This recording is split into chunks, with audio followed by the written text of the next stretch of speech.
الرحیم. نن تاسو ته زه په پښتو کې یو اهم ټاپک چې د هغې نوم دی ټینسز هغه لږ ایکسپلین کوم. فرسٹ آف آل به موږ دا ووایو چې د ټینسز معنی څه ده. ټینس معنی ده ټایم، ټینس معنی ده ټایم، او چې ټینسز شو د ټینسز معنی شوه ټایمز، مطلب څه وخت. اردو کې ورته وایي وخت او پښتو کې ورته وایي وخت. نو ټینسز ته موږ په دوو دغه وګورو نو موږ به ښه پوهېږو. لول به موږ ګورو چې یو ټینسز موږ ته څه ښایي، ټایم ښایي. نو ټایم زموږ سره په څو قسمه راځي؟ ټایم زموږ سره راځي په درې قسمه. نمبر 1 پریزنټ، پاسټ اینڈ فیوچر. موږ ته چې پته ولګي چې ټایم درې قسمونه دي، مطلب موجوده وخت، راتلونکی وخت او تیر شوی وخت. نو بیا به موږ ګورو چې فردر موږ چې وایو چې ټینسز څو دي؟ 12 ټینسز دي، مطلب 12 ټینسز دي. اصل کې خو ټایم خو 3 دي که نه، خو دا 12 څنګه دي؟ نو بیا د هغې له موږ راځو چې دا موږ ان د بیسز آف ورک موږ ګورو. په دې کې موږ ته ښایي چې دا کار په کم وخت کې کېږي او دا کار څومره شوی دی.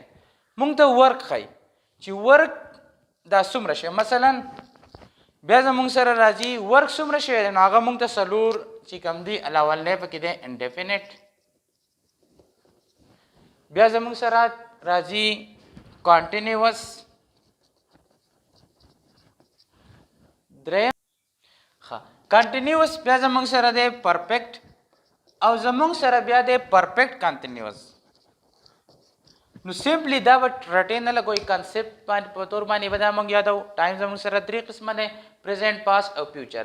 بیا زموږ سره د هر یو پریزنټ هم انډیفینټ وي، کنټینیوس وي، پرفیکټ وي او پرفیکټ کنټینیوس وي.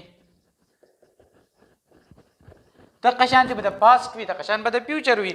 نو موږ به راشو لکه مثلا موږ سره به شي پریزنټ انډیفینټ نمبر 1، پریزنټ کنټینیوس نمبر 2، پریزنټ پرفیکټ نمبر 3، پریزنټ پرفیکټ کنټینیوس نمبر 4.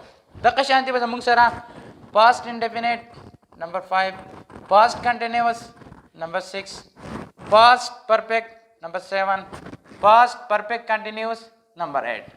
دغه شانتې فیوچر انډیفینټ 9، فیوچر کنټینیوس 10، فیوچر پرفیکټ 11 and future perfect continuous 12. نو زموږ سره ټول څو شو؟ 12 پوره شول. نو دغه شانتې دا به موږ نیکسټ ایکسپلین کوو چې انډیفینټ څه ته وایي بل ویډیوز کې انشاءالله، کنټینیوس څه ته وایي، پرفیکټ انشاءالله. امید لرو نیکسټ تاسو ته به ښه پوه شئ او نیکسټ ویډیو له به انتظار کوئ.